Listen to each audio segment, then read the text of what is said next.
This story is called Mop Top. It was written by and illustrated by Don Freeman. This story begins with an illustration that does a little foreshadowing. We get to see the inside of Mr. Barbaroli's barbershop. This is the story of a boy who never wanted to have his hair cut. Everybody called him Moppy, because on top he looked like a floppy, red mop. Moppy didn't care what anybody said about his hair, or what they called him. All he wanted was to stay at home and play.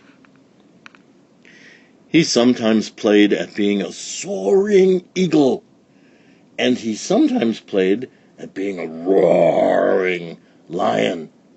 A good lion he made too, without even trying. But the time came when something had to be done about Moppy's top.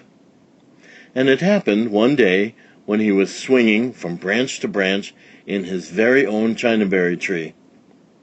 His mother came out into the garden and said, "Pardon me, but just who do you think you are up there, Tarzan?"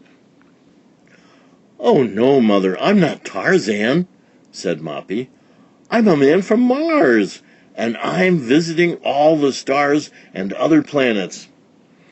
"Well then, Mr. Man from Mars, could you plan to make a landing on this Earth sometime today? We want you to hop to the barbershop and get that floppy mop clipped off before your birthday party tomorrow." The minute Moppy heard the words birthday party, he dropped down out of the tree to the ground, feet first, then stretched out his hand. "Here's some money, Sonny," his mother said. "I've just called Mr. Barbaroli, and he says he'll be ready for you at 4 o'clock sharp. It's a little after 3:30 now, so let's see you hippity-hop to the barbershop, all by yourself." Moppy put the money in his pocket, and off he zoomed across the vacant lot like a rocket to the moon. But just as soon as he turned the corner, he slowed down to a trot. "Don't need my hair cut at all. Anyway, none," and stumbled along until some bright red lollipops in a candy store window caught his eye. They looked so good he had to stop. While he stood there staring, what should waddle up but a frilly-woolly pup. "What a silly-looking pup you are," said Moppy, as he bent down and tried to find the pup's eyes. "You're the one who needs a haircut, not me." And then they both trotted away in opposite directions. Moppy hadn't gone very far before he saw Mr. Lawson mowing his lawn. "That lawn is what needs a haircut, not me," said Moppy. Mr. Lawson stopped to wipe his brow and said, "How about letting me use this machine on that grassy patch of yours, boy? It could do with a little mowing." Moppy thought he ought to get going, so off he hopped.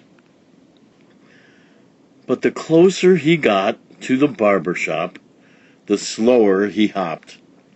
He was nearly there when he saw a man on a ladder snipping branches off a low, droopy tree. "Maybe a tree needs clipping, but not me," said Moppy. "Oh, I don't know about that," said the man on the ladder. "You could do with a few snips of these snippers, Skipper."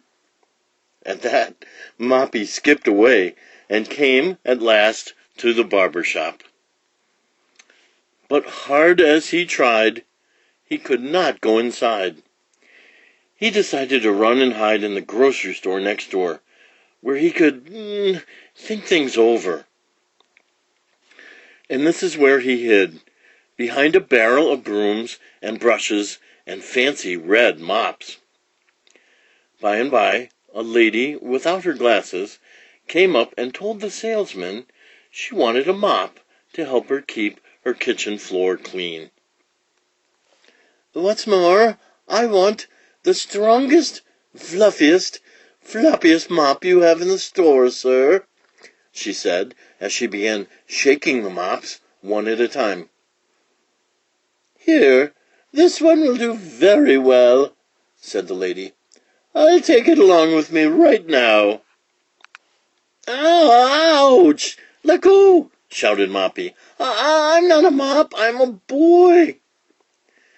The lady certainly did let go, and in a hurry, too, as Moppy scurried out the door and headed straight for Mr. Barbaroli's barber shop. "I thought maybe you forgot," said roly-poly Mr. Barbaroli. "But you're right on the dot. It's exactly 4. Then, in one long leap, Moppy was up on the barber chair seat, ready to get his hair cut nice and neat. "Please, Mr. Barbaroli, don't let me look like a mop any more," pleaded Moppy. "I don't want to clean anybody's kitchen floor." In a jiffy, Mr. Barbaroli was clipping and snipping away, and combing and cropping, without once stopping, as if he hadn't a minute to lose.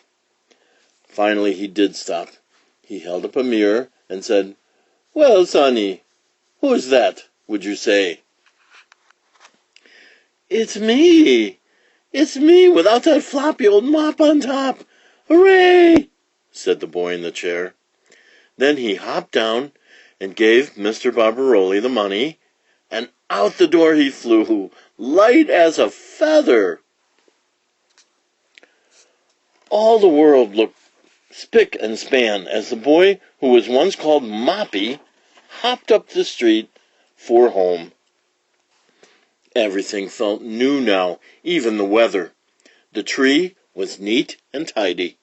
The lawn was nicely mowed. And look at the pup. Even he's had a trim. Next day, his birthday party. There was a beautiful big cake with 6 candles lit, and on the frosting was written, "Happy Birthday to Marty," which was his real and true name all the time, and forevermore.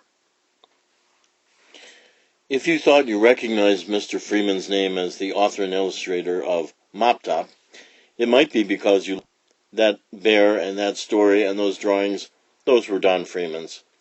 He grew up in California, but as a young man moved to New York and stayed there and made his career as a musician, a person in theater, and eventually has set himself to making wonderful books for young readers. And this story, about a boy who everyone called Moppy, but whose real name was Marty, this story has been Mop Top by Don Freeman.